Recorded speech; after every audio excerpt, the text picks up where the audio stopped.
Forsvarets Mediecenter er en af hjørnestenene i Forsvarets kommunikation. Her på Holmen i København laver vi produktioner til en bred vifte af interne medier, og samtidig servicerer vi de danske tv-stationer og bladhuse.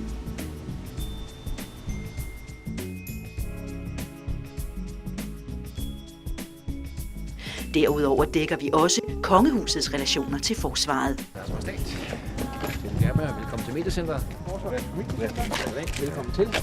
De følger efter mig. Vi er 55 medarbejdere, og fotografer, journalister, redigeringsteknikere, grafikere og internetspecialister arbejder for at få nyheder og informationer om forsvaret ud til offentligheden. Vores medier spænder lige fra film- og tv-programmer til magasiner, internet og bogproduktioner.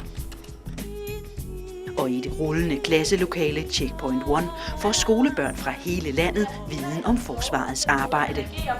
For at sørge for, at ens land er sikkert. De danske styrker i udlandet får også glæde af Forsvarets Mediecenter, når vi sender kunstnere hjemmefra ud for at underholde soldaterne.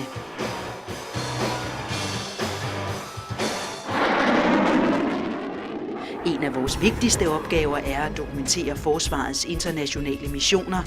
Vi viser billederne og fortæller historierne i Mediecenterets egne produktioner, men vores materiale finder også vej til en bredere offentlighed, når pressen vælger at bruge vores billeder fra verdens brændpunkter.